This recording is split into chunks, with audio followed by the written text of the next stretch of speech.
ॐ समुद्रमिव गम्भीरं नानारत्नगुणाश्रयं করুণাদ্রতরং ধ্যায়ং শারদানন্দ সংগকম। শ্রী রামকৃষ্ণদেবের সন্ন্যাসী সন্তান তথা অন্যতম পার্ষদ পরম পূজ্যপাদ শ্রীমৎ স্বামী শারদানন্দজি মহারাজের চরণে ভক্তিপূর্ণ প্রণাম জানাই। আজ তার জন্মতিথি উৎসব। এই পবিত্র দিনটিতে আমরা তার কিছু সৎ কথা বা উপদেশ আলোচনা করব।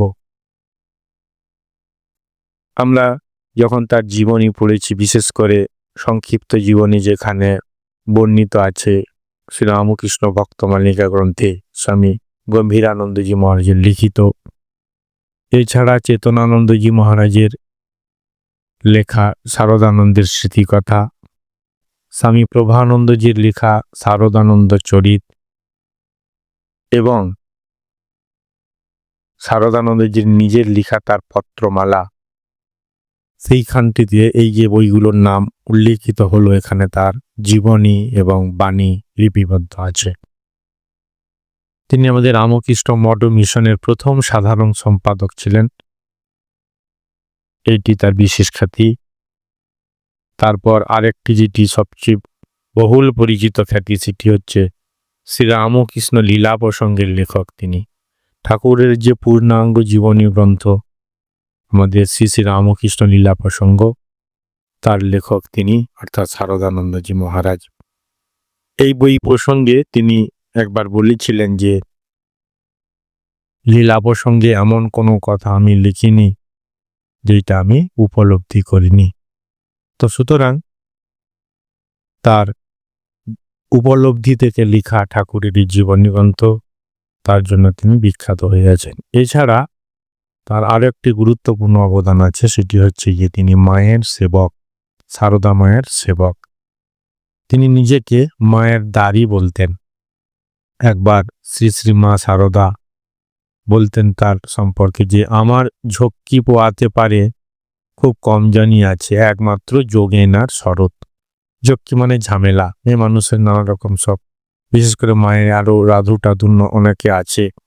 তো তার যে ফাইপরমা সমস্ত দিকের যে মানে সামলানো দিকগুলো, সেটি একমাত্র যোগেন মহারাজ স্বামী যোগানন্দজি পারেন, শ্রী মা বলছেন, আর পারেন শরৎ মহারাজ স্বামী শারদানন্দ। এরকম তার বহু খ্যাতি, বহু গুণাবলী বর্ণিত রয়েছে বিভিন্ন পুস্তকাবলীতে।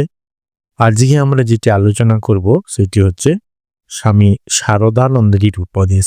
এই উপদেশগুলো মূলত সংকলন করা হয়েছে তার যে লেখা গ্রন্থটি পত্রমালা, সেখানে অনেকগুলো চিঠি উল্লেখ আছে।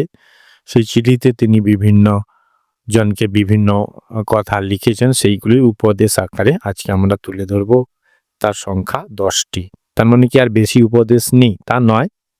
তা আমরা যারা আগ্রহী, অনুরাগী, বিদ্যা অনুরাগী শারদানন্দজির জীবন বাণী সম্পর্কে আরও জানতে চাইব, তারা এই যে বইগুলোর আমি নাম উল্লেখ করলাম সেগুলো তো পড়বই, আরও নিত্য নতুন কিছু উদ্বোধন প্রকাশন থেকে আমাদের বেরোয়, তো সেইগুলোরও খবর রাখবো।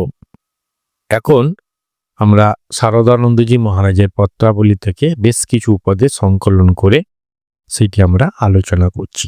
প্রথম উপদেশ: যদি কাজই করিতে চাও কাহা হইলে ভগবানের উপর নির্ভর করিয়া নিজের পায়ে দাঁড়াও।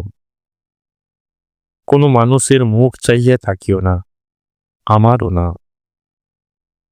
কেহ তোমাকে সাহায্য না করিলেও তুমি একলা ওই কাজ করিয়া দেহপাত করিবে।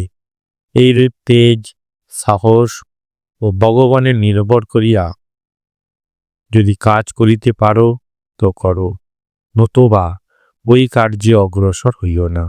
তাহলে তিনি খাঁটি কথা বলেছেন, যারা সত্যি সত্যি কাজ করতে চাইছে সেখানে ভগবানের উপর নির্ভর করে নিজের তেজ, সাহস এই সমস্ত সহায়ে কাজ করতে বলছেন। যারা আমরা সেবা করতে চাইছি সমাজের বিভিন্ন ব্যক্তিবর্গের, তাদের এই কথাটি মনে রাখা দরকার যে কোনো মানুষের মুখ চাইয়া থাকি না। কোনো মানুষের মুখ চাইয়া থাকি না মানে কেউ বাহবা দেবে কি দেবে না, সাহায্য করবে কি করবে না, এই সমস্তর উপর শুধুমাত্র ভগবানের উপর নির্ভর করে নিজের তেজ এবং সাহস এইগুলো সহায় তুমি কাজে নেমে পড়ো। এটি মহারাজ বলছেন। দ্বিতীয় উপদেশ, সৎ কার্য আপনি আপনাকে প্রচার করে, উহা দেখিলেই লোকের সন্দেহ দূর হয়। অতএব কাজ করিয়া যাও, বেশি কথাবার্তার প্রয়োজন নাই। আপনা হইতে ওই কথা তুলিলে নিজের দম্ভ প্রকাশ পাইবে। দাম্ভিকতার সহিত কোনো কার্য করিলে সে কার্য অসৎ হইয়া যায়। আমরা অভিভাবক চাই, গাইড চাই, সেইগুলো সাধারণত শাস্ত্র কথা থেকে আসে। তো এখানে যে শ্রী রামকৃষ্ণদেবের যে পার্শ্বদ সন্ন্যাসী সন্তান 16 জন, তাদের জীবনবাণী যদি আমরা পড়ি, অনুধ্যান করি, আমাদের জীবনের চলার পথে যে আমরা উপদেশ খুঁজি বা পাথেয় খুঁজি বা গাইডলাইন খুঁজি, সেইগুলো আমরা পাবো। এখানে মহারাজ বলছেন যে তুমি সৎ কার্য করে যাও, সেটি তোমাকে প্রচার করবে। বলছে ওই কাজটি দেখলে কি হবে, বলছে লোকের সন্দেহ দূর হয়। তবে বলছে যে বেশি কথাবার্তার প্রয়োজন নেই, তুমি কাজ করে যাও। আপনা হইতে এই কথা তুলিলে নিজের দম্ভ প্রকাশ করবে। নিজে নিজে প্রশংসা করা যাবে না, আত্মশ্লাঘা করা যাবে না। দাম্ভিকতার সহিত কোনো কার্য করিলে সে কার্য অসৎ হইয়া যায়। তাহলে যদিও সেটা সৎ কার্য বলে মনে হচ্ছে, তাতে যদি দাম্ভিক মানে অহংকারের ভাব থাকবে, হাম্বড়াই ভাব থাকবে, এইগুলো যদি কাজের মধ্যে থাকে, মহারাজজি বলছেন যে তোমার সেই কাজটি অসৎ কাজ হয়ে যাবে। তো তুমি সাবধান থেকো। 3 নম্বর উপদেশ, কর্মের ন্যায় চিত্তশুদ্ধি করিবার দ্বিতীয় বস্তু আর নাই। সেই জন্য ভাবিবে শ্রী শ্রী ঠাকুর আমার মঙ্গলের জন্য এখন এইরূপ অবস্থায় রাখিয়াছেন, পরে যেমন রাখেন তেমনি থাকিব। তাহার ইচ্ছায় পূর্ণ হোক, তাহার উপর সম্পূর্ণ নির্ভরের নামই সন্ন্যাস। এই চিঠিটা তিনি লিখেছিলেন একজন সন্ন্যাসী মহারাজকে। সেখানে তিনি যেটি উল্লেখ করছেন যে চিত্তশুদ্ধি যে আমাদের শাস্ত্রের বলে চিত্তশুদ্ধি হওয়া, স্বামী বিবেকানন্দ যেমন বলছেন যে সমস্ত উপাসনার সার চিত্তশুদ্ধ হওয়া।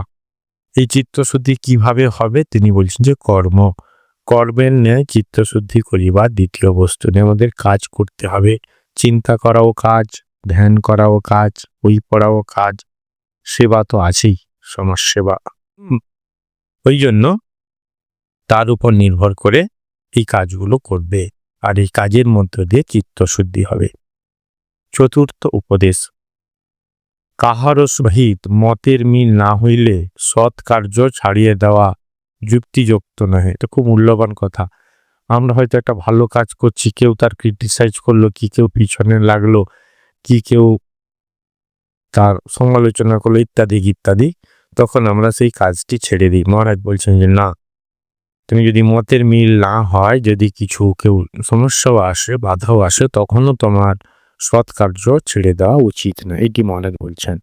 মঠের সভা সমিতিতেও অনেক সময় আমরা একমত হই না, কিন্তু যেদিকে অধিক লোক মত দেন সে পক্ষের মতে সকল কার্য হইয়া থাকে। 5 জনে মিলিয়া মিশিয়া কাজ করিবার ইহাই ধারা। তিনি যেহেতু সাধারণ সম্পাদক ছিলেন রামকৃষ্ণ মঠ মিশনের, সকলকে নিয়ে চলতে হবে। শ্রী রামকৃষ্ণদেব বলতেন যে আমার 5 ফুলের সাজি, মানে অনেকগুলো ফুল থাকবে, নানা রকম লোকের সম্ভার, মহারাজের সম্ভার, ভক্তের সম্ভার থাকবে, এই নিয়ে রামকৃষ্ণ মিশন। তো সকলকে নিয়ে চলতে হবে। তো সেই জন্য বলছেন যে কি, যে যেদিকে অধিক লোক মত দেন সে পক্ষের মতেই সকল কার্য হইয়া থাকে। এই যে মেজরিটি মাস্ট বি গ্র্যান্টেড, আমরা এই কথাটি বলি, যে পক্ষে বেশি ভোট আছে, ভোট মিনস মানে মতামত আছে, তো সেটাই গ্রহণযোগ্য হবে। এটি মহারাজ বলছেন। পঞ্চম বাণী, এটি একটি ছেলেকে উল্লেখ করে চিঠিটি লেখা হয়েছে, তার মধ্যে বাণীটি সংকলন করা হয়েছে। সেখানে বলছে যে তুমি ছেলে মানুষ, কাহারও অধীনে থাকিয়া বাধ্য হইয়া না চলিলে ভবিষ্যতে তোমার মহা অপকার হইবে। পরিশ্রম না করাইয়া তোমাকে বসাইয়া রাখিয়া কোনো স্থানে কেহ খাইতে দিবে না। যথেচ্ছাচারী হইয়া কাহারও কখনো মঙ্গল হয় না। অতএব বড়দের কথা শুনিয়া চলো এবং পূর্বে যেমন ঠাকুরের কাজ, মঠের কাজ ইত্যাদি করিয়া দিন কাটাইতে সেরূপ করো। আমাদের জীবনযাত্রা সমগ্র জীবনের সবকিছুকে নিয়ে এই কথাটি বললাম এই কারণে, কোনো একটি সময় একটি বক্তৃতা দিলাম, একটি ভালো বই পড়লাম, একটি মানুষের সঙ্গে মিশলাম, এটি কিন্তু একটা জীবনের অংশ, সমগ্র জীবন নয়। ভালো খারাপ সবকিছুই মিশে জীবন। যখন অবস্টাকেলগুলো আসে আপাতত খারাপ বলে যেগুলোকে আমরা ভাবছি, তখন সেক্ষেত্রে করণীয় কি? তখনই আমরা বড়দের কাছে যাই, তার উপদেশ প্রার্থনা করি বা কিভাবে এই সমস্যাটা সমাধান হবে তার জন্য আমরা তার কাছে কিছু অভিজ্ঞতা চাই। এক্ষেত্রে মহারাজ বলছেন যে কি, যে তুমি অপর যেহেতু ছেলে মানুষ, তোমাকে বাধ্য থাকতে হবে অপরের অধীনে। সেক্ষেত্রে কি করতে হবে? তোমাকে পরিশ্রম করতে হবে, যথেচ্ছাচারী, যা খুশি ইচ্ছা এছাড়া করা যাবে না, আর কি বড়দের কথা অনুযায়ী চলবে, এবং ঠাকুরের কাজ, মঠের কাজ এগুলো পূর্বে আগে করিতে, এবং সেই কাজগুলোর মধ্যে তুমি দিন যাপন করতে সেরকমই করবে। এইটি ষষ্ঠ বাণী। সকলের আত্মা চিরস্বাধীন বলিয়া তাহার মনের সকল বিষয়ে সর্বদা স্বাধীনতা লাভের ইচ্ছা উদয় হয়। তাহলে যেহেতু আমাদের আসল স্বরূপ আত্মা, এবং সেই আত্মা চিরস্বাধীন, কারো বন্ধনে আবদ্ধ নয়, জন্য প্রত্যেকের আমরা কেউ কারোর অধীনে থাকতে চাই না। যেহেতু আমাদের আসল স্বরূপ আত্মা, ওই জন্য আমাদের স্বাধীনতা লাভের ইচ্ছে হয়, নিজের অধীনে থাকতে ইচ্ছে করে, অপরের অধীনে নয়। যথার্থ নেতা কখনো তাহার ওই স্বাধীনতা লাভের ইচ্ছায় বাধা দেন না, কেবল ওই স্বাধীনতা লাভ করিলে যাহাতে সে উহার সদ্ব্যবহার করিতে পারে তাহার চেষ্টাই করিয়া থাকেন। অর্থাৎ ফ্রিডম দেওয়া মানে এই নয় সে যা খুশি তা করবে, ফ্রিডম দিতে হবে। স্বামী বিবেকানন্দ বলছেন যে উন্নতির প্রধান যে সোপান সেটি হচ্ছে স্বাধীনতা, কিন্তু সেই স্বাধীনতার সে অপব্যবহার করছে কিনা সেই দিকটাই দেখার হচ্ছে বড়দের কাজ। তো সুতরাং আমাদেরকে স্বাধীন হতে হবে, সেটি উন্নতির একমাত্র উপায়। 7 নম্বর বাণী। যে সকল পুরুষ শ্রী ভগবানকে প্রত্যক্ষ করিয়াছেন তাহাদের কথাই বেদ, তাহাদের নাম আপ্তপুরুষ, এবং বেদকে আপ্তবাক্য বলা হয়। তাহাদের কথার উপর বিশ্বাস রাখিয়া ধর্মানুষ্ঠান করিয়া যাইতে হয়, নতুবা বিষয়াসক্ত আমাদিগের মলিন বুদ্ধির দ্বারা সকল কথা বুঝা ও তাহার নির্দেশে ধর্মানুষ্ঠান করায় কোনো ফলই হয় না। অতএব সকল কথা বুঝিবার চেষ্টা ছাড়িয়া শ্রী শ্রী ঠাকুরের কথায় সম্পূর্ণ বিশ্বাস ও নির্ভর করিয়া সাধন করিয়া যাও। শ্রী শ্রী ঠাকুর বলিতেন, প্রারব্ধ আছে এবং কৃপাও আছে, কৃপা দ্বারা সামান্য ভোগ করিয়াই প্রারব্ধ কাটিয়া যাইতে পারে। তাহলে এখানে অনেকগুলো কথা বলা হলো, যে আপ্তপুরুষ কারা, যারা ভগবানকে প্রত্যক্ষ করিয়াছেন, এবং তাদের কথাগুলোকে বলা হয় আপ্তবাক্য, এবং তাদের উপর বিশ্বাস করে, মানে সেই কথাগুলোর উপর বিশ্বাস করে সেই ধর্মানুষ্ঠান করেও নিজের জীবনে আচরণ করতে হয়। এটি মহারাজ বলছেন। আর কি বললেন? যে ঠাকুরের কথা তুলে ধরে বললেন যে প্রারব্ধ আছে, কৃপা আছে। প্রারব্ধ মানে কর্মফল। আমি যে কাজটি তীরটি যে আমি ছুঁড়ে দিয়েছি সেইটি আর আমার হাতে নেই, সেটি কোথাও না কোথাও গিয়ে বিঁধবে। যে কাজটি করা হয়ে গেছে তার একটি ফল পড়বে। তাহলে কিছু করার নেই, চুপচাপ বসে থাকবো না, সেখানে কৃপাও আছে। আমি যদি একটু করি, সাধন ভজন করি, শ্রীমা বলছেন কারোর হয়তো পায়ে ফাল ফোড়ার কথা ছিল, সে হয়তো প্রারব্ধতার কেটে সাধন ভজনের দ্বারা, কৃপার দ্বারা একটু ভুগতে হবে, একটু ছুঁচ পড়লো বা একটু কাঁটা পড়লো, এই অনেকটা কমে যাক। তো সেক্ষেত্রে কৃপারও প্রাধান্য আছে, এটি মহারাজ বললেন।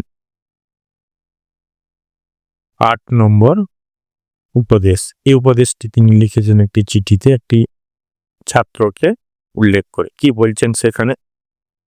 সেখানে বলছেন তিনি নিজের পড়াশোনার দিকে একটু মন দিবে, উহাকেও ধর্মের অঙ্গ বলিয়া জানিবে। কারণ অর্থ করি বিদ্যা শিখিয়া মোটা ভাত কাপড়ের সংস্থান না করিতে পারিলে শ্রী ভগবানের ধ্যান চিন্তা অসম্ভব হইবে। এটি অত্যন্ত ইম্পর্টেন্ট। তার কারণ আমরা যখন প্রথম অবস্থা ঠাকুরমা স্বামী এই ভাবাদর্শে আসি, ঝট করে আমরা এদিকে বেশি ঝাঁপিয়ে পড়ি। কিন্তু আরেকটি কথা এখানে মনে যেটি তুলে ধরছেন যে নিজের পড়াশোনা মানে সেটা এখন বিগিনিং স্টেজে আছে ছাত্র, তো সুতরাং তার প্রধান কাজ যেমন আমরা শাস্ত্রে পড়েছি ছাত্রানাং অধ্যয়নং তপ, পড়াশোনায় ছাত্রদের প্রধান কাজ বা এটি তপস্যা। তো উহাকে ধর্মের অঙ্গ বলিয়া জানিবে, কাহাকে? পড়াশোনা, নিজের পড়াশোনাটা করা। এরপরে যেটি মহারাজ বললেন, অর্থ করি বিদ্যা শিখিয়া মোটা ভাত কাপড়ের সংস্থান না করিতে পারলে শ্রী ভগবানের ধ্যান চিন্তা অসম্ভব হইবে। এইদিকে আমার অভাব আছে, বাড়ি সংসার নিজের, তো সেক্ষেত্রে আমি খুব কঠিন হবে, অসম্ভব হইবে, মানে একটু কষ্ট আছে। তো এই দিকটা যদি একটু সুরাহা হয়, সব কিছু খাওয়া দাওয়া থাকা পড়া ইত্যাদি ইত্যাদি, তাহলে সেই দিকটা অর্থাৎ ভগবানের ধ্যান চিন্তাটা আরো সুরাহা হয়, সুন্দরভাবে সমাপন করা যায়, এটি মহারাজ বললেন। নবম উপদেশ। ছাত্র জীবন হইতে যাহাতে বালক বালিকারা চরিত্রবান হইয়া উঠে এবং উচ্চ আদর্শে জীবন গঠন করিতে শিখে, এই উদ্দেশ্যেই মিশনের বিদ্যাপীঠাদি স্থাপন করা। আমাদের রামকৃষ্ণ মঠ মিশনের যে বিভিন্ন সেবা কার্যের ধারা আছে তার মধ্যে অত্যন্ত প্রধান এবং গুরুত্বপূর্ণ ধারাটি হলো শিক্ষা। সেখানে স্কুল, কলেজ, ইউনিভার্সিটি ইত্যাদি আছে। সেখানে ছাত্রদের এই পড়াগুলোর পাশাপাশি কিছু আধ্যাত্মিক জীবনযাত্রা, মরাল এডুকেশনের শিক্ষা দেওয়া হয়। এর দায়িত্ব হচ্ছে সন্ন্যাসীরা, মহারাজরা দায়িত্ব নেন। তারা স্বামী বিবেকানন্দ, মা শারদা, ঠাকুর শ্রী রামকৃষ্ণদেব, আরও যে আমাদের মহান শাস্ত্রগ্রন্থগুলো আছে সেখানকার সেই শাস্ত্রগ্রন্থের আলোকে জীবন গড়ে তোলার কথা বলেন, নিজেরাও সেইভাবে জীবন গড়ে তোলেন।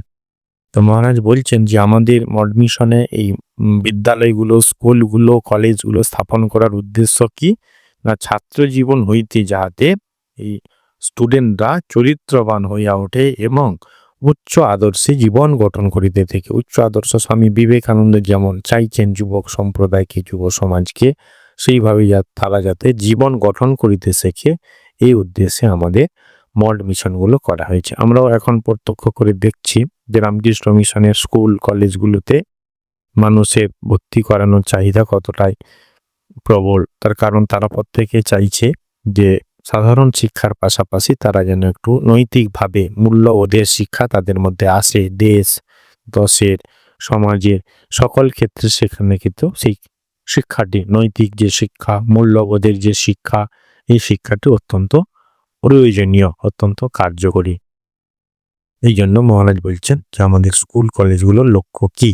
লক্ষ্য হচ্ছে আদর্শ ছাত্র করে তোলা। ছাত্র কিছু কিছু আমাদের যেগুলো জায়গা আছে সেখানে বিশেষ করে ছোটদের, সেখানে মেয়েরাও পড়তে পারে। 10 নম্বর বাণী বা উপদেশ। কেবল সদ্গুরুর অপেক্ষায় বসিয়া না থাকিয়া যথাসাধ্য ঈশ্বর চিন্তা, সাধুসঙ্গ ও সৎ গ্রন্থাদি পাঠ করিবার চেষ্টা করিও। জমিয়ে প্রস্তুত হইলে বীজ বপন করিলে সুফল ফলে।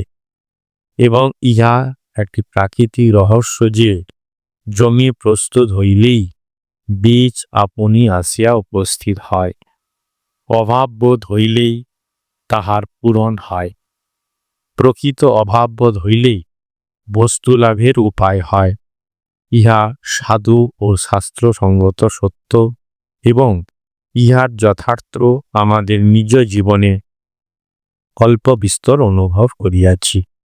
তাহলে এইখানে কবে সদ্গুরু পাবো, যেমন একটি গান আছে আমাদের ভক্তরা করে থাকি যে পঞ্চবটির পাতায় পাতায় তোমার নাম লেখা, আবার কবে আসবে ঠাকুর, কবে হবে দেখা। যেই যে পঞ্চবটি এখন সব আছে, সেই দ্বাদশ শিব মন্দির, সেই মা কালীর মন্দির, সেই নাট মন্দির, সেই তোমার বসবাসের গৃহ সবই আছে, পঞ্চবটির সেই 5 বৃক্ষের সমাহার, কিন্তু তুমি নেই। তোমার সেই পার্থিব শরীর সেই 1886 সালে 16ই অগাস্ট চলে গেছে। এ প্রভু, আমরা কি আর তোমাকে সেই তোমার সুন্দর কান্তি বরণ দেখতে পাবো না? ওই জন্য ভক্তের যে তার ক্ষেত, তার যে একটা আকুতি প্রকাশ পেয়েছে গানে, যে পঞ্চবটির পাতায় পাতায় তোমার নাম লিখা, আবার কবে আসবে ঠাকুর, কবে হবে দেখা। ঠাকুর কবে আসবে তার জন্য বসে থাকতেন, কি হবে মহারাজ বলছেন যে তুমি কি করবে। এটা একটা ভক্তের আকুতি, এটা খারাপ নয়, কিন্তু সদ্গুরু কখন আমি পাবো তার জন্য বসে না থেকে মহারাজ এটি যা বলছেন যে ঈশ্বর চিন্তা, সাধু সঙ্গ ও সৎ গ্রন্থাদি পাঠ করিবার চেষ্টা করিও। আর কি কথা এখানে বললেন, দুটো প্রাকৃতিক ঘটনার কথা বললেন। জমি যদি প্রস্তুত হয়, অটোমেটিক্যালি বীজ চলে আসে, আর অভাব বোধ করতে হবে, অভাব হইলে তার পূরণ হবে। প্রকৃত অভাববোধ হইলে বস্তু লাভের উপায় হয়। ইহা সাধু এবং শাস্ত্রসঙ্গত সত্য। ইহার যথার্থ মহারাজ বলছেন তারা তাদের জীবনে উপলব্ধি করেছেন। তো সুতরাং আজকে পবিত্র দিন, মহারাজের জীবনের কয়েকটি কথা আমরা মাত্র আজকে আলোচনা করলাম।